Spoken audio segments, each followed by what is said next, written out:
Hey guys, how's it going? It's Liz with the Fat Mom's Journey. I am coming to you guys, and it's been a couple weeks since I've been on. I have been sick.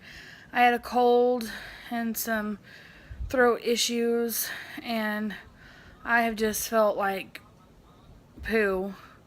Plus, I've had to work, and that's been hard.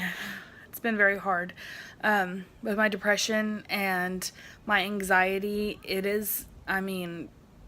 sometimes almost feels crippling to be at work trying to take care of patients and make sure that they're taken care of and worry about the baby at home and worry about whether or not she's breathing, if she's okay, if she's not okay.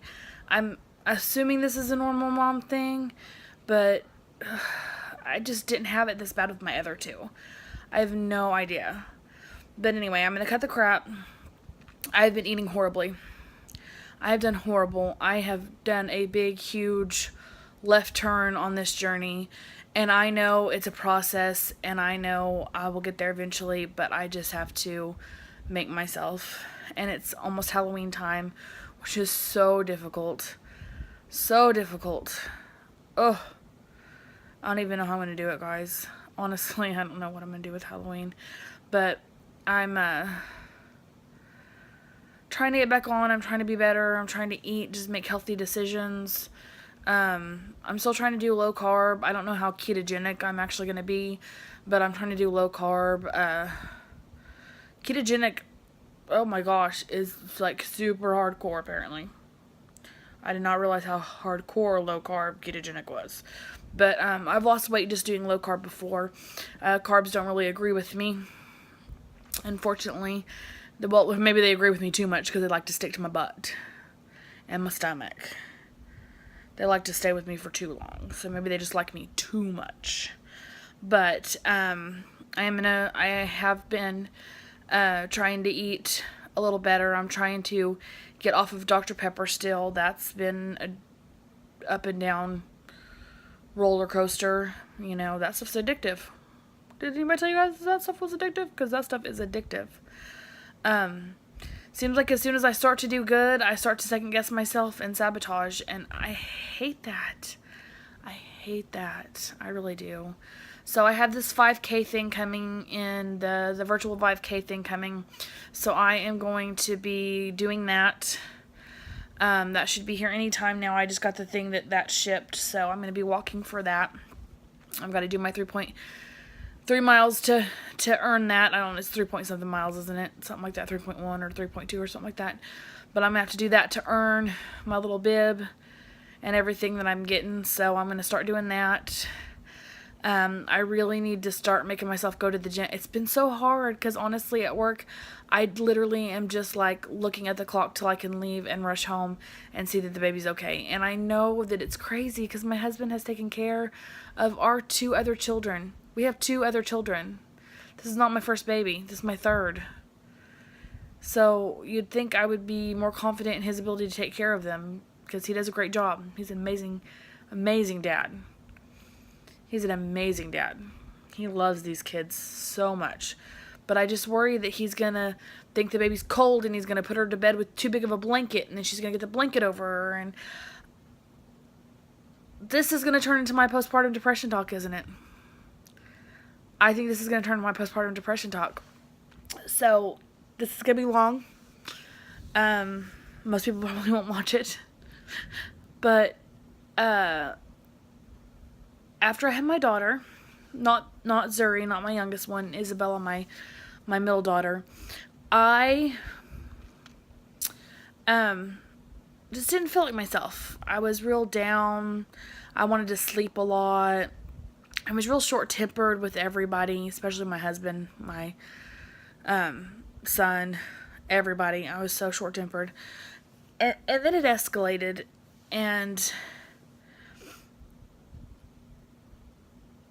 it got to the point where I was at home by myself with the kids because my husband was at work, and I would get up and I would get the baby and I would take her in the living room, and I'd get my son and I would take him in the living room, and I'd close all the doors so he couldn't get into any of the other rooms, and I would just sit on the couch and I would hold Zuri, I'm sorry, I would hold Isabella, and I would cry. I wasn't sad. There wasn't anything wrong. I would literally just sit there, watch my son play, hold my new daughter, and cry. I would feed my son breakfast. I'd feed him something for lunch.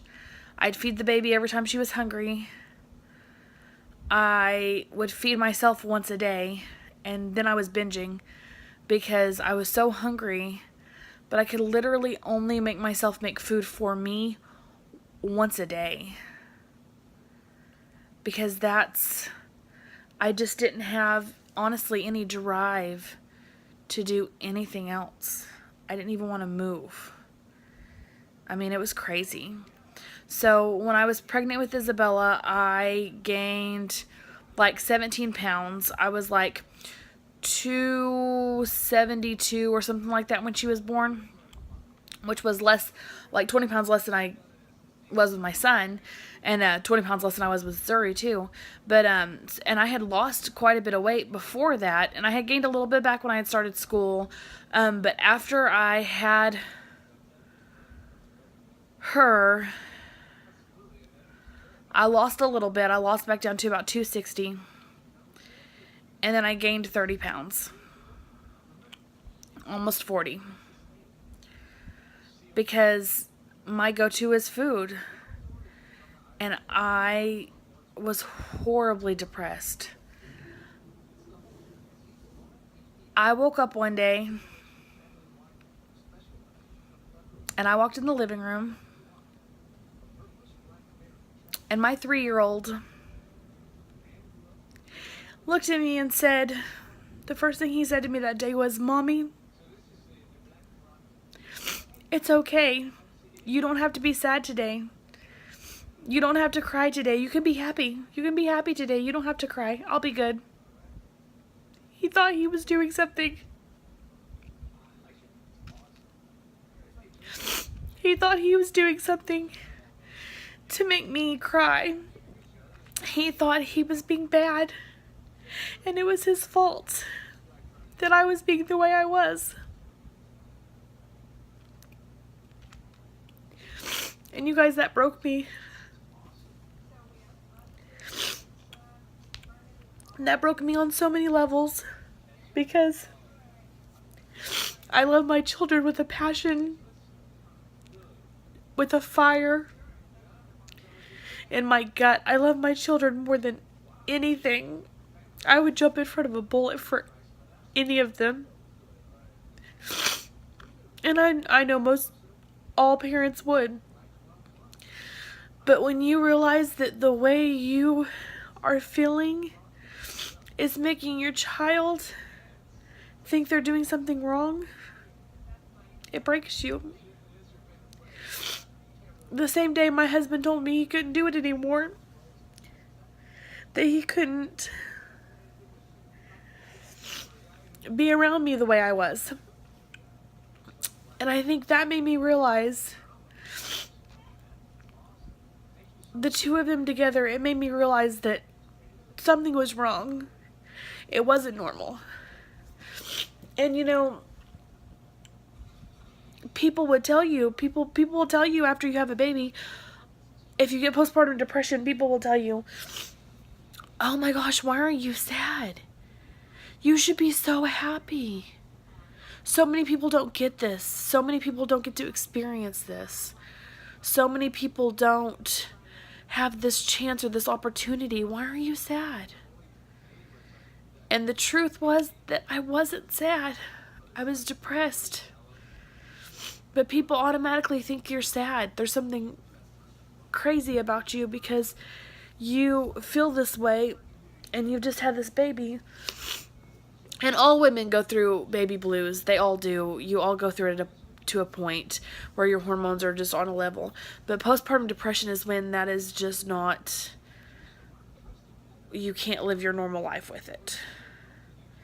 When your sadness takes over your normal life, that's postpartum depression, ladies.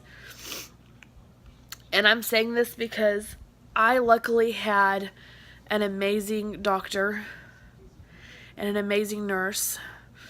And I called her that day and I said, something's wrong. I can't do it. And she said, I will get you scheduled for an appointment tomorrow.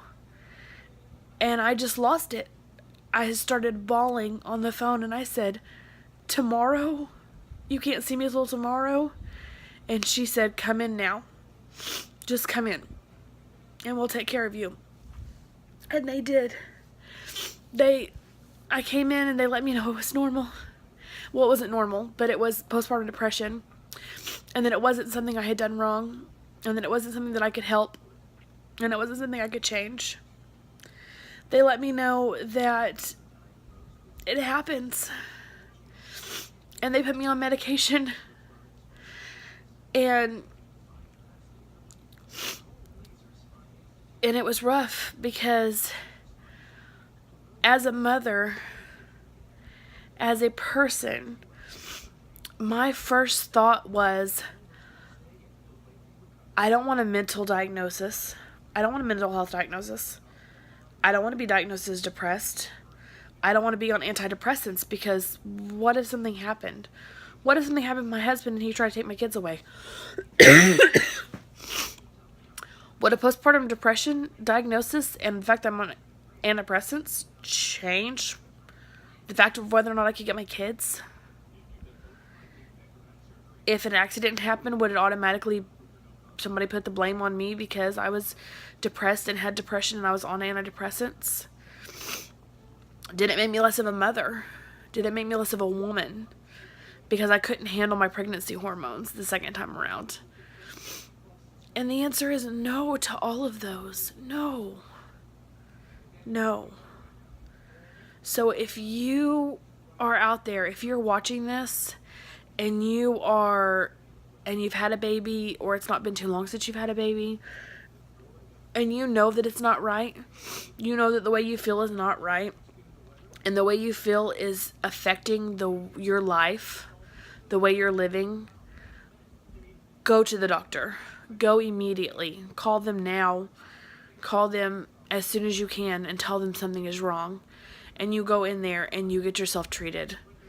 Because the problem is that we have this stigma, and I'm a nurse, I'm an RN, and we have this stigma around people who are on mental health medications because we think they're sick.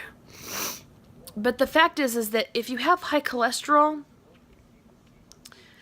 and you're on a high cholesterol medication and it brings down your cholesterol, then your medication made you well. You're no longer sick. That's why you're on the medication, to take care of the sickness. Well, here's the thing. If you have depression and you are seeking help and you are on antidepressants, you're not sick and you're not mentally ill. If your antidepressants are maintaining your depression, then you're well. Your antidepressants have helped your medical condition, and you are well. And nobody ever says that. Nobody ever says that. But that is the truth. If you have sought help for your depression and you are on antidepressants, then you are well.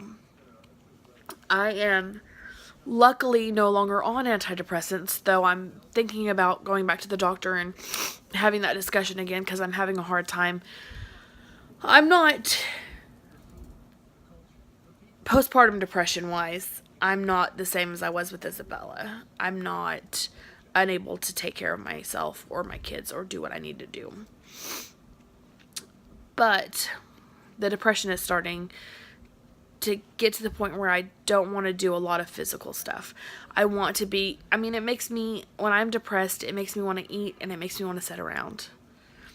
And that's how I get when my depression starts to act up. So that is something I will be discussing with my doctor very soon, because I feel like that may be something that I need to get back on to live my life to the fullest that I need to live it right now. So if that happens, then that's okay. And that's okay. If it happens to you, if you have to go on antidepressants, it's okay. It is okay. There's nothing wrong with you. Please seek help, because if your depression gets too bad, you can get to the point where you don't want to live anymore. You can get to the point where you want to hurt your baby. So if you start to have some feelings that feel like more than just a little bit of sadness and a little bit of, ups and downs with your hormones, if it feels like more than that, then go see your doctor, because you don't want to get to the point where you hurt yourself or your baby. I didn't want to get to that point. Luckily, I never got there. Thank goodness I have never, ever gotten there. I worried about things happening to her, just like I worry about things happening to Zuri, but I never worried about me doing anything to them or me wanting to hurt them in some way. I worry more that something else will happen to them that's out of my control. And that's my biggest fear with that. But it's so hard because people don't talk about postpartum depression. But I will tell you right now that she's a bitch. She is a bitch. She will come in. She will steal your happiness. She will take your joy. She will take your life. And she will turn it upside down. And she will make you a person you don't even know who you are. Because she has to meet. If you let her, she'll take your family. If you let her, she'll affect your relationships with your kids and your relationship with your husband. And she'll affect your place in your family if you let her. And I'm not going to.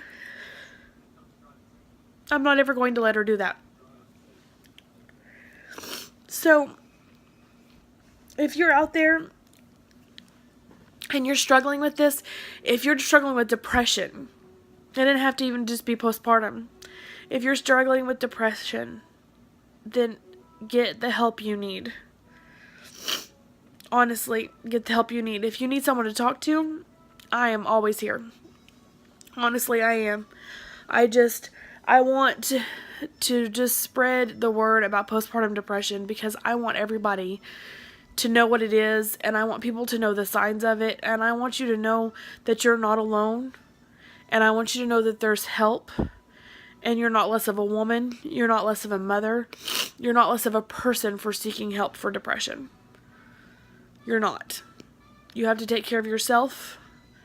They always say you can't pour from an empty glass, so you have to fill your own cup first, so that you can then give to your children, and give to your spouse, and give to your friends. Because that's my problem. I try to pour too much from an empty cup. I try too many times to fill my cup with food instead of filling my cup with joy and love and happiness, and I try to replace those things with food. And that's something I have to change. That's really something I have to change. But she is. Postpartum depression, she's a bitch. Don't let her do that to you.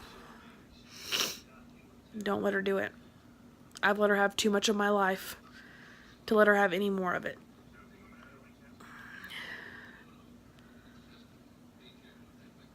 And it's something you'll always, if you have it, I pray for you that you don't ever have it anymore. But for me, it's been something that I've just struggled with off and on since then. And like I said, everybody has good days, everybody has bad days. But when you have depression, your bad days are just a little worse. Or at least they feel like they are. And you really can doubt yourself. Like, I've started this Pampered Chef business, and I'm so excited about it, and I'm so happy, and it's so amazing. But then I'll get people to sign up, and then I'll start to think like, oh, well, let me see if somebody else wants to do it. And then I'm like, oh, well, don't ask that person. I don't even know that person really even likes you that much. I know they say they're your friend, but I don't even think they like you that much. So don't ask that person. Ask this person over here instead that you're related to, because, well, you're related to them. So what's that going to do? Don't put yourself out there. Don't do anything crazy because people will reject you. Because people don't even like you that much. I mean, that's honestly what your brain will tell you when you have depression. It's crazy. But that's what your brain will tell you. And I'm not looking for people to comment and say, oh, Liz, we like you. Oh, we're your friends. I won't believe you anyway. I mean, I know that I have friends. And I know that I'm a fun, likable person. But it won't help. So that's just how depression works. But anyway, so I just want to let you guys know that that's where I'm at. I'm still trying. I'm working on it. I'm going to get there. And I'll walk in here right now. And I'll step on the scale. And I'll show you guys the truth of the matter for this week. Because there's really no reason for me to lie to you. I just pretty much put everything out there. I have eaten like crap. I've had Dr. Pepper. I have done horrible things. This is going to be awful. So just know now that this is going to be awful. But yeah, so I'm trying to get this thing to turn around, but it doesn't want to turn around. So I'm going to stop this and I'll turn it on the other way and we'll do the weight. Okay. Alright guys, here we go.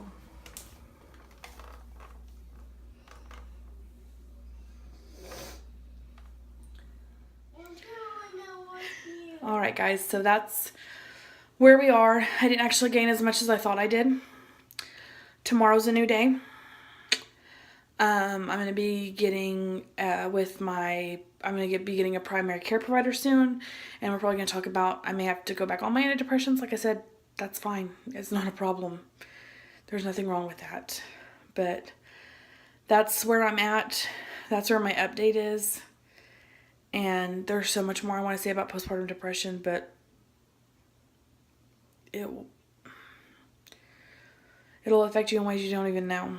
So I'm trying to find me again and figure out who I am with my depression and go from there. So I have a kid that needs me because he had a bad dream. So you guys have a good night, and that's my update, and I'll see you guys next week, hopefully with better news.